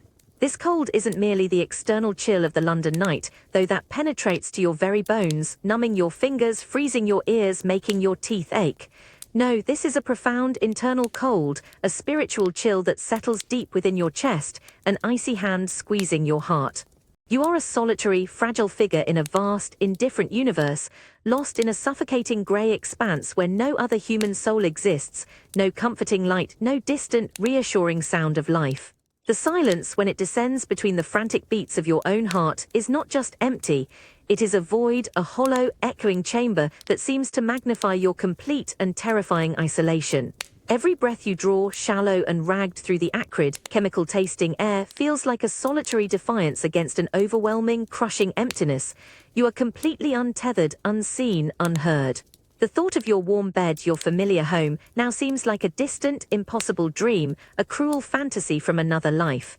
The very city which once roared with life and menace has dissolved into this indifferent, swallowing maw of fog, leaving only you shivering, lost, forgotten. You are simply a speck, a transient breath of warmth in a world determined to turn you to ice, to erase your very existence. This profound, cutting cold is more than physical discomfort. It is the raw, visceral sensation of absolute abandonment, of being cast adrift on a boundless grey sea of nothingness. There is no help coming, there is no one to witness your struggle, no one to hear your silent scream. The utter indifference of the fog, of the night, of the world itself, weighs upon you with an unbearable, crushing force, a cold, hard truth that sinks deeper than any external chill. It's the cold of an empty future, an erased past, and a terrifyingly solitary present. The profound, internal cold of absolute isolation still seeps through you, an icy hand squeezing your very heart. The pea-soup fog, a viscous, sickly yellow-green maw presses in, stifling, burning, its acrid, chemical breath a constant torment in your lungs. You are utterly entombed, lost, a solitary, fragile figure in a vast, indifferent universe, your mud-caked slippers dragging over unseen ground. The crushing silence when it descends is a hollow, echoing chamber that magnifies your terrifying solitude. A surge of panic grips you, sharp and sudden. You open your mouth, a desperate, animalistic cry welling up from your throat, a desperate need to break this suffocating silence, to pierce the impenetrable curtain of fog, to announce your presence, your fear, your very existence. But the cry catches. It becomes a strangled, reedy gasp, swallowed almost instantly by the dense, wet air, utterly consumed before it can truly form. You try again, a primal scream tearing at your chest, a desperate, raw sound intended to cut through the vast emptiness. But it feels weak, pathetic, a whisper against the profound indifference of the night. The pea-soup absorbs it, muffles it, twisting your desperate sound into nothing more than a faint, pathetic tremor that dies barely inches from your own lips. Your throat aches, raw and hoarse, but no sound, no true sound, escapes into the oppressive void. There are no phones, no instantaneous connections, no magic devices to bridge this chasm of silence and distance. No one knows where you are, no one can hear you. Your voice, your most fundamental means of connection, is utterly useless, rendered impotent by the overwhelming weight of the fog and the crushing isolation of the Victorian night. You are truly alone, disconnected from all human contact, a single unheard cry in a world that simply refuses to listen. The profound cold deepens, settling into your very bones with a chilling certainty. This isn't just physical discomfort, it's the raw, visceral sensation of absolute abandonment, of being cast adrift on a boundless grey sea of nothingness where your struggles, your terror, your very life are utterly insignificant. The city, which once roared with life and menace, has dissolved into this indifferent, swallowing maw of fog, leaving only you shivering, lost, forgotten. This unheard scream trapped within your own chest becomes a chilling testament to the profound vulnerability of being utterly, irrevocably alone in a vast, indifferent world that simply cannot hear you. It makes you realize the terrifying power of silence, not just to conceal but to utterly erase, to render a human soul completely, devastatingly inconsequential. The profound, suffocating silence of the pea super fog still presses in, a monstrous, unseen hand muffling every desperate, unheard scream. Its viscous, sickly yellow-green maw burns in your lungs, its immense cold seeping into your very bones. You are utterly lost, a solitary, fragile figure, mud-caked slippers dragging over unseen ground, adrift in an all-encompassing vacuum. Your heart pounds, the only sound in this desolate world. Then a sudden sharp clatter cuts through the thick, wet air from somewhere behind, not the dull thud of heavy boots nor a rat's scurry but something harder, more rhythmic, the unmistakable echo of footsteps. Your entire body locks rigid with a fresh wave of terror, your breath catches a strangled gasp. This is no phantom sound, it's real, deliberate, someone is moving purposefully through this impossible, blinding maze. And the sound is growing closer, clatter clatter clatter asterisk, uneven, hurried, hard soles against unseen, slick cobblestones magnified, distorted by the dense, sound-swallowing air. It echoes multiple times, bouncing off unseen walls, making its exact origin impossible. One person, more, a desperate, hunted animal or a relentless predator. You try to move, to run, but limbs feel heavy, sluggish with cold and fear, mired in clinging mud. Breath comes in short, ragged gasps, burning, aching lungs. You strain eyes uselessly into the impenetrable grey, desperate for any glimpse. The fog refuses its secrets. It serves as a cruel, suffocating veil, allowing terrifying echoes to wash over you, closer, louder, more insistent. The sound is undeniably faster now, more urgent, the relentless clatter clatter clatter, a terrifying counterpoint to your frantic heartbeat. It confirms your deepest fear, you are being pursued. The profound cold intensifies a chilling certainty. In this vast, indifferent void, only one thing truly matters. To escape the unseen force that hunts you, its footsteps a terrifying, echoing drumbeat of impending doom. The terror isn't just of being caught, it's of being caught by something you cannot even see, a predator born of the fog itself. The echoing asterisk clatter clatter clatter of pursuing footsteps now feels horrifyingly close. Each impact amplified, distorted, and sent ricocheting through the dense, wet pea super fog from every direction at once. Your heart hammers against your ribs, a frantic, desperate drumbeat. You are running, or at least attempting to, a desperate, mud-laden shuffle, your slippered feet slipping precariously on the unseen, slick cobblestones beneath the viscous, sickly yellow-green maw. Each shallow, ragged breath you gasp pulls the acrid, chemical-laced air deep into your lungs, which now burn with a raw, agonizing intensity. It's not just the cold. It's the exertion, the sheer terror, the constant struggle against the suffocating density of the mist that feels like trying to run underwater. Your throat is raw, your chest aches, a sharp, searing pain that threatens to buckle your knees with every frantic, stumbling step. You cough, a dry, desperate sound that is immediately swallowed by the fog, giving away your position yet offering no relief to your burning airways. Your outstretched hands, numb with cold, grope wildly, blindly into the impenetrable grey. You're desperate for anything, any solid surface, any tangible anchor in this chaotic, invisible world. A wall, a fence, a lamppost, anything that might offer a moment's respite, a temporary barrier against the unseen predator that relentlessly closes in behind you. Your mind screams for a door, a heavy, solid wooden door with a latch, a bolt, a lock, a promise of sanctuary, of a momentary reprieve from this terrifying, suffocating pursuit. You imagine its rough texture against your fingers, the cold, reassuring weight of its iron handle. You picture yourself slamming it shut, the satisfying definitive thud echoing through the dense air, a defiant barrier against the unknown. But there is nothing. Only the relentless, swirling, wet emptiness, the suffocating embrace of the fog, and the maddening, disorienting asterisk clatter clatter clatter that grows louder closer, more insistent with every desperate, blind lunge you make. The sheer futility of your search, the desperate, unrewarded grasping, only amplifies the terror. The cold, wet air bites at your exposed face, and the taste of soot and damp on your tongue intensifies, tasting like a bitter, terrified scream caught in your throat. You stumble, almost fall, the mud pulling at your feet with an insistent, suffocating grip, convinced that the next rhythmic asterisk clatter will be right behind you, that a cold, unseen hand will reach out and grab your shawl, pulling you back into the impenetrable, murderous heart of the pea souper. You are a hunted creature, a fragile breath in a world determined to erase you, and every frantic search for an escape only tightens the invisible noose of terror. You push on, your burning lungs screaming, your desperate fingers still reaching for a door that never appears. The echoing asterisk clatter clatter clatter of pursuing footsteps still hammers in your ears, a relentless, terrifying drumbeat, even as your mud-caked slippers slide precariously on the slick, unseen cobblestones. Your lungs burn with a raw, searing agony, each desperate, ragged gasp pulling the acrid, chemical-laced air deep into your aching chest.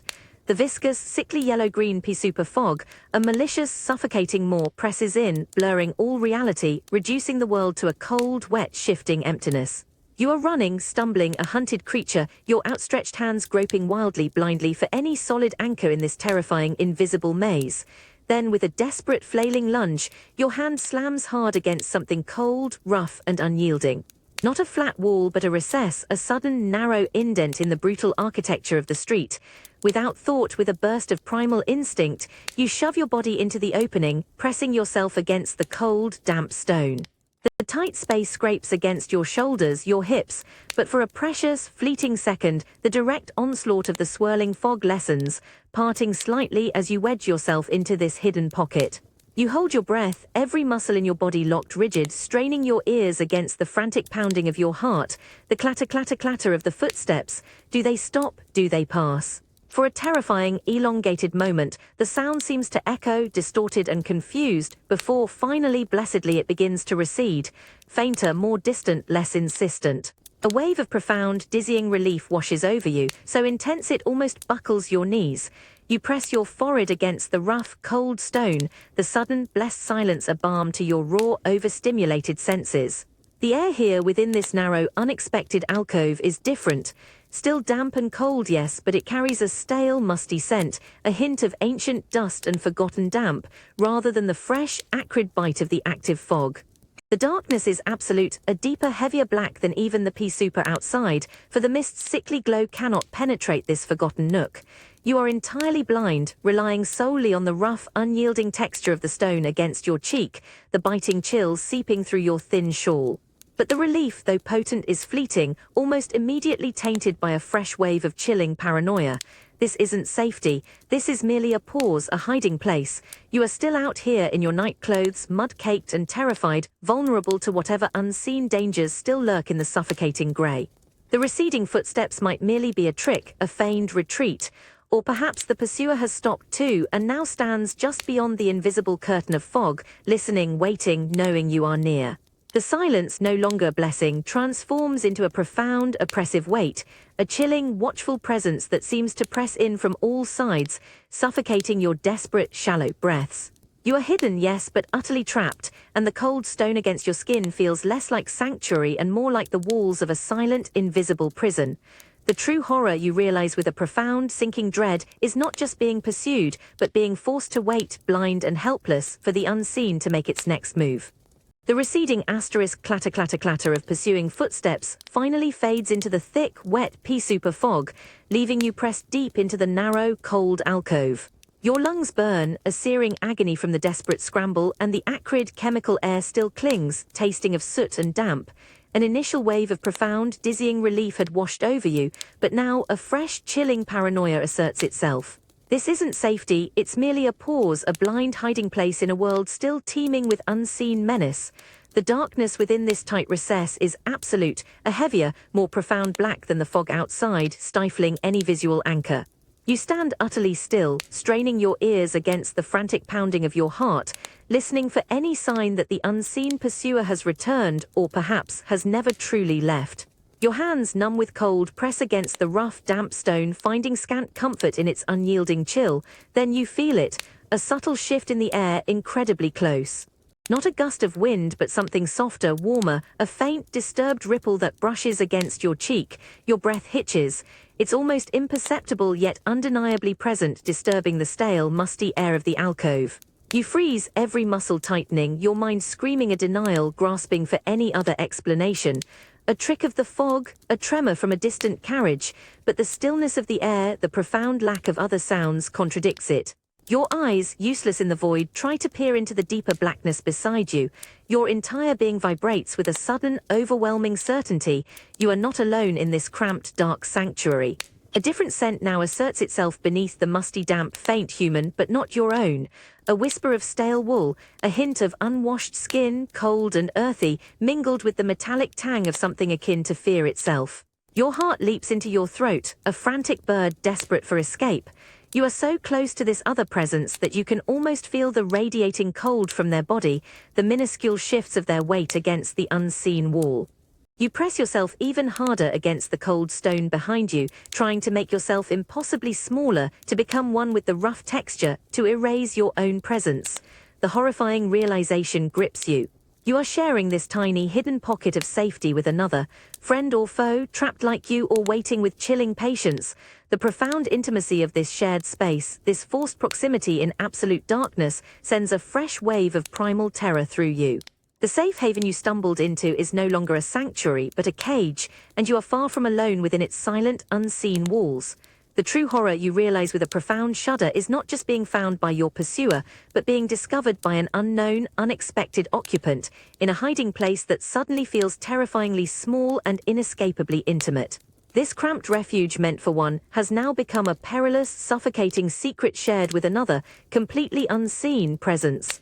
You remain pressed into the narrow alcove, the profound cold of the damp stone seeping through your thin nightclothes. The unmoving presence beside you, unseen yet utterly palpable, heightens every nerve ending.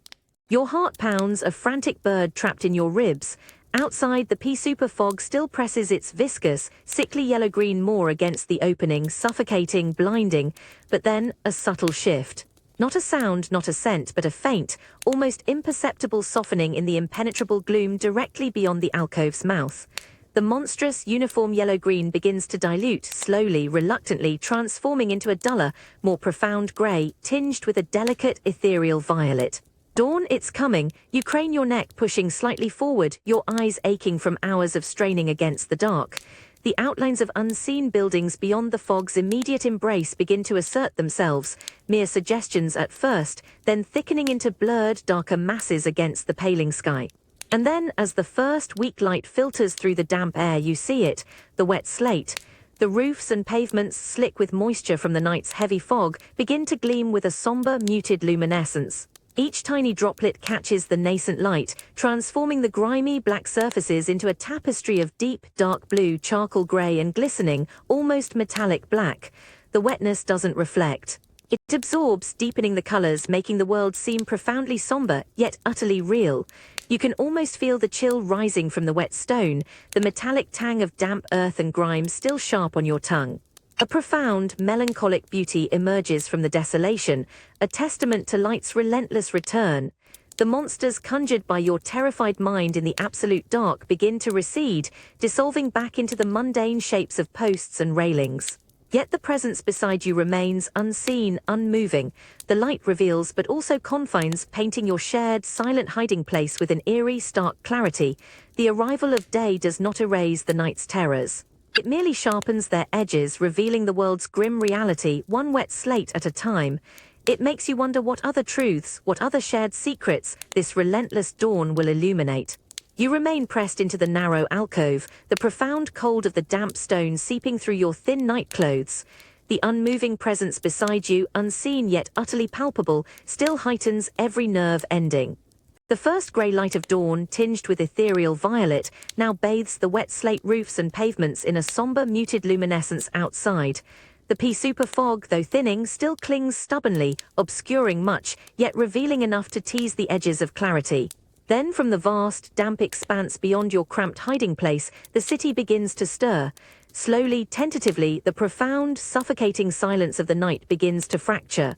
The first sound is a distant, almost delicate asterisk clop clop clop asterisk, the rhythmic, echoing hoofbeats of a lone horse softened by the lingering mist.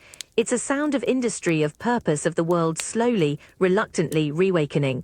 This is quickly followed by the protesting creak of unseen cart wheels, a dry, grating lament against the wet cobblestones growing steadily louder. Then the faint, high-pitched cries of a street hawker, his voice muffled but insistent, a desperate melody cutting through the morning gloom, advertising unseen wares. Further away, the clatter of a heavy wooden door slamming shut, a definitive punctuation mark to the long night, followed by the indistinct, rumbling murmur of human voices, a low, persistent hum of daily life slowly resuming. The air itself seems to shift, taking on a different character. The purely acrid stench of coal smoke and decay begins to mingle with new smells, the faint, earthy aroma of freshly baked bread from a distant bakery, the metallic tang of horse manure, the subtle sweetness of damp wool from unseen passers-by. These are the smells of a working city, gritty and vibrant, reclaiming its space from the terrifying void of the night. You flinch, then lean slightly forward, your eyes aching from straining against the grey. The presence beside you remains silent, unmoving, its proximity a chilling, unspoken counterpoint to the city's reawakening. The rising sounds, though once symbols of menace, now offer a strange, almost dizzying comfort. They are anchors pulling you back from the brink of absolute isolation, reminding you of a world beyond the confines of your terror, a world that moves, breathes, and functions even after the longest, most terrifying night. The growing symphony of morning, though still muted and distorted by the lingering fog, feels like a slow, deliberate exorcism of the night's demons.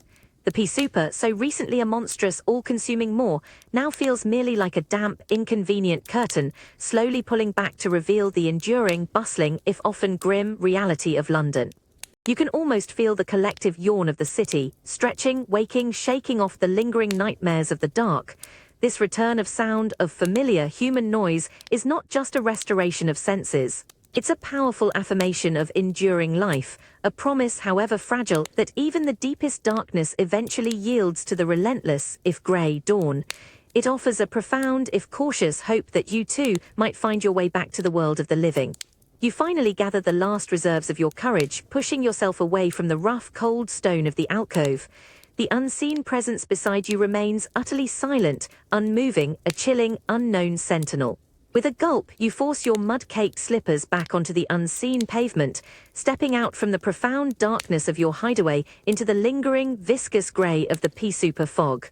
It still presses in, damp and cold, but now feels less like a monstrous maw and more like a heavy, reluctantly lifting curtain, revealing faint suggestions of the world. The familiar, if muted, sounds of the waking city, distant horse hooves, the creak of carts, the faint cries of hawkers, now act as an almost irresistible magnet, pulling you forward with a desperate, frantic hope. Your lungs still burn from the night's terror and exertion, but a new surge of adrenaline, driven by the desperate desire for home, propels you onward. You stumble, slide, your fingers still outstretched, blindly seeking any familiar texture, any tangible sign in the slowly clarifying gloom. The metallic tang of coal smoke, the damp earth, the lingering scent of unwashed humanity, they are still here, but now they are interwoven with the faint, comforting promise of fresh bread and brewing tea, hints of domesticity. Then, through a sudden ethereal swirl in the mist, a shape emerges, too distinct, too familiar to be a trick of your exhausted mind. It's the tall, wrought-iron gate of your neighbour's garden, its intricate scrollwork just visible, cold and black against the paling grey. A gasp escapes you, a sudden sharp intake of breath that tastes of damp and profound relief. You recognize it. You are on your street. Your pace quickens, a desperate, stumbling run now, your mud-caked slippers slapping rhythmically against the slick cobblestones. Each step is a frantic, joyous effort, driven by the overwhelming certainty of proximity. You turn a corner, the dense, familiar brickwork of your own home slowly, majestically asserting itself through the dissipating fog, a looming, beloved silhouette. And then finally your foot finds it, the doorstep. It's not the uneven, treacherous cobblestones nor the yielding, sucking mud. This is solid, smooth, familiar. The cold, worn stone beneath your slippered foot feels like the anchor of the entire world, a profound, undeniable link to everything safe, everything known. You lean heavily against the solid oak of your front door, its rough grain a sudden tactile comfort against your freezing fingers, its familiar iron knocker a silent, sturdy sentinel. The air here, though still damp, carries the faint, comforting scent of old wood and the elusive promise of a dying hearth, a ghost of warmth. After a night spent adrift in the merciless, deceptive void of the city, this humble threshold feels like the very edge of existence, the stark line between chaos and order, terror and peace. To feel its unwavering solidity beneath your feet, to touch the familiar contours of your own home, is to reclaim a lost piece of yourself, a profound, visceral affirmation that you have, against all odds, endured. With a fumbling hand, numb with cold and shaking with exhaustion, you finally manage to turn the key in the lock, the very sound that woke you, now a blessed melody of return. The heavy oak door swings inward with its familiar, deep groan. A gust of the damp, acrid outside air briefly swirls into the hall, a last cold kiss from the pea souper, before the door clicks shut behind you with a reassuring thud. The weak gaslight still burning low casts long, familiar shadows across the walls, transforming the monstrous dance of the fog into the comforting, static shapes of your own furniture. You step fully inside, the worn, cool floorboards beneath your now bare feet a profound, grounding sensation after the treacherous, unseen ground outside. You kick off the mud-caked slippers, their heavy, wet clumps of London grime making a dull thud on the polished wood. With a shiver, you peel off your thin, damp shawl, then the nightdress clinging coldly to your skin. But it's not just the cold that sends a fresh shiver down your spine, it's the smell, the undeniable, visceral stench of the night itself. It clings to every fiber, every thread of your garments, a thick, pervasive cocktail of everything you've just endured. You can almost see it, an invisible film, a miasma of memory wrapped around you. You smell the acrid, metallic tang of the pea souper fog, sharp and chemical, clinging to the wool of your shawl, as if the fabric has absorbed the very essence of the city's unseen breath. There's the foul, cloying sweetness of stale gin and unwashed bodies, a nauseating echo from that desperate palace doorway still tickling the back of your throat. You catch the faint, earthy sweetness of decay and cold iron from the graveyard, mingling with the persistent, putrid breath of the Thames, its raw sewage and ancient mud. Even the institutional chill of boiled cabbage and sharp carbolic soap from the workhouse seems to have soaked into the very fibers, a ghostly, inescapable reminder of collective suffering. It's a profound, sickening brew, a tangible testament to every dark corner, every desperate encounter, every terrifying breath you took out there. You stand there shivering violently, not just from the physical cold that still deeply pervades your bones, numbing your extremities, but from the sheer, overwhelming reality of what you carry. You try to rub at your skin, desperate to cleanse it, to wipe away the grime from your face. But this stench, this indelible odor of the night's terror, feels lodged not just on your clothes, but deep within you, in your very pores, in your memory, a silent, pervasive contaminant. It's a chilling, undeniable reminder that some experiences once lived cannot simply be shed like dirty garments. They cannot be washed away, but instead become an intrinsic, undeniable part of who you are. The sanctuary of home so desperately sought is not quite as pure as it once seemed. For the foul breath of the city's underbelly, the echoes of its darkest hours has followed you inside, clinging stubbornly, an unseen, unforgettable shroud, a haunting souvenir of a midnight walk you will never truly escape.